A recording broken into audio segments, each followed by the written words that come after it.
We continue with our discussion of the ideal person according to Proverbs.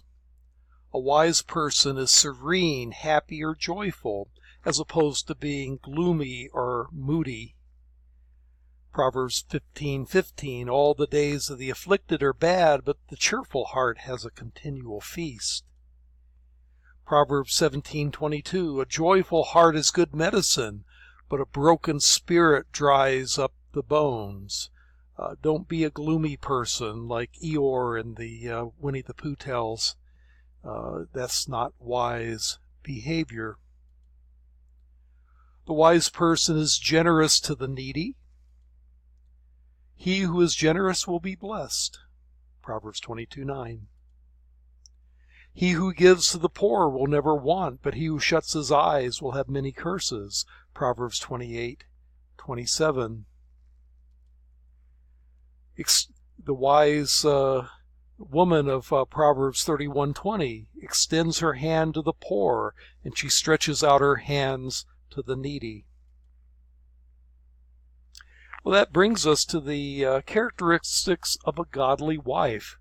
Now, the book of Proverbs is addressed to the young men rather than to the young ladies, and it talks a lot about, well, what kind of spouse would one want to marry?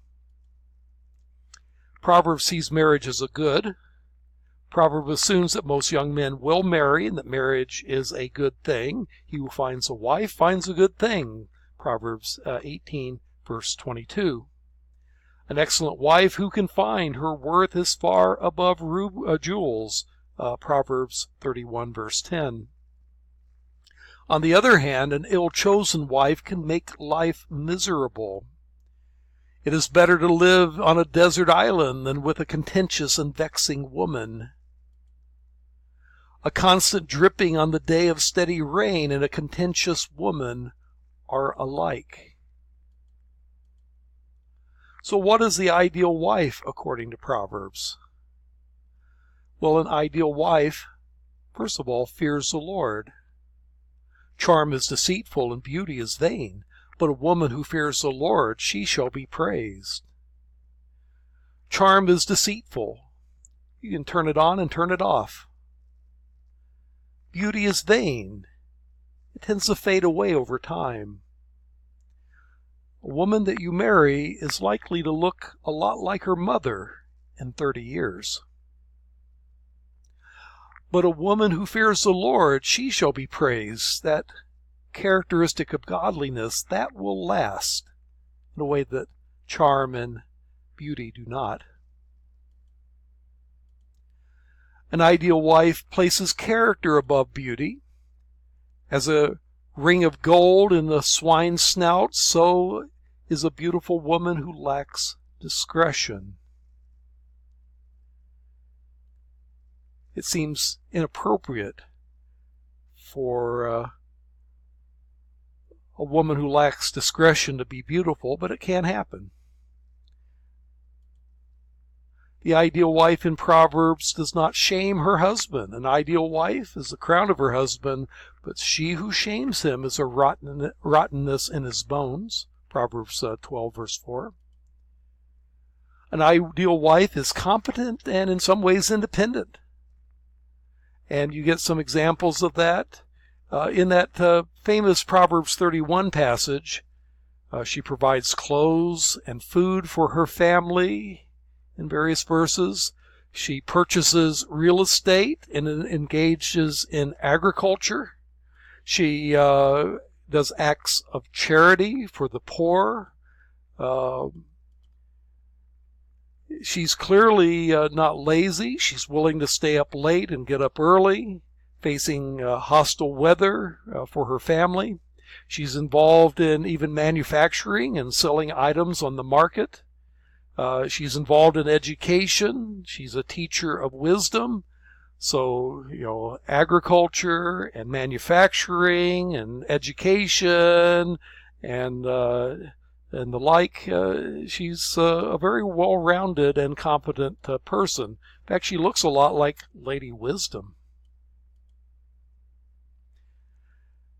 The piece of advice is if you find such a woman and you're a guy and she likes you it would be wise not to let her get away.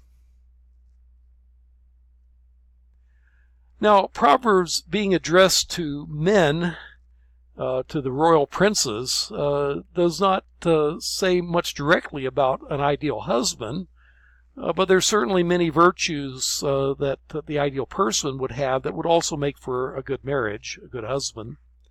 So, for example, the ideal husband doesn't fool around with other women. Drink water from your own cistern and fresh water from your own well. Cistern and well is a metaphor for the wife here.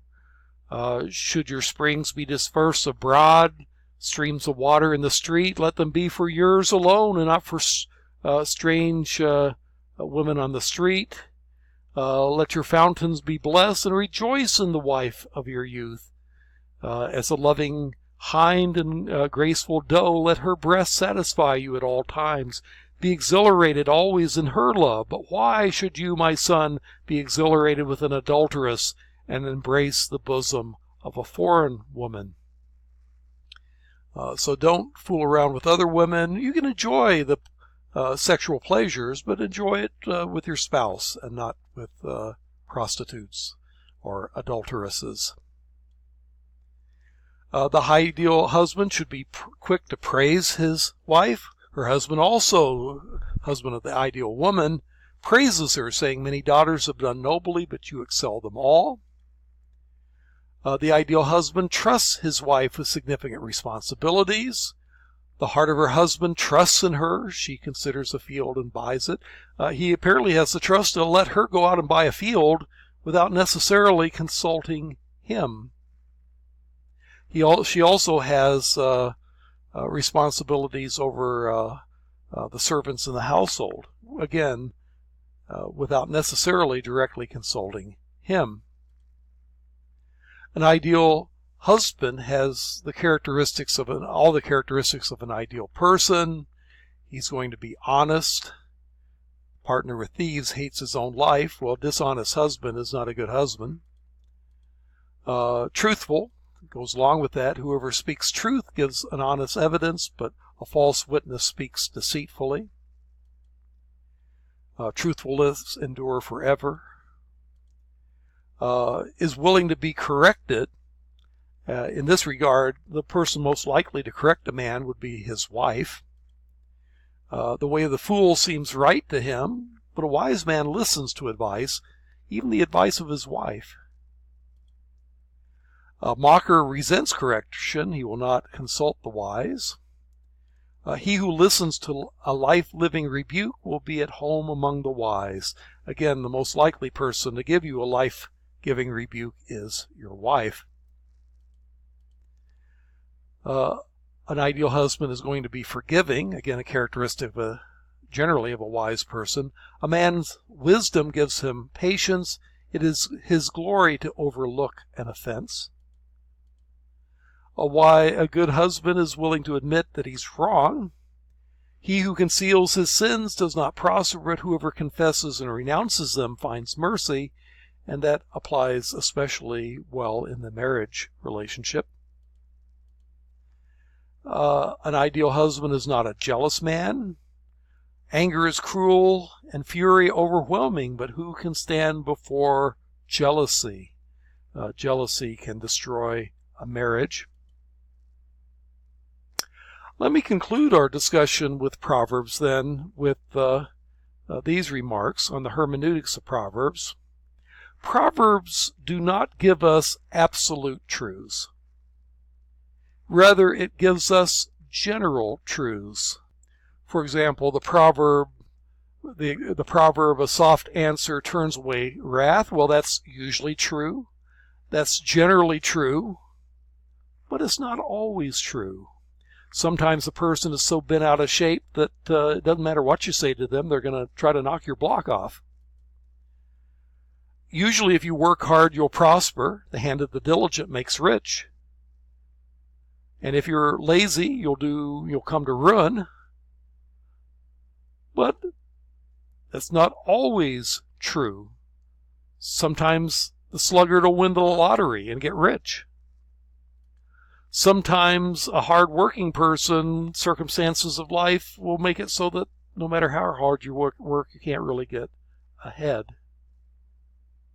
Or take the proverb, train up a child in the way that he should go, and when he is older, he will not depart from it. Well, it's generally true. If you raise your children right, they'll turn out right.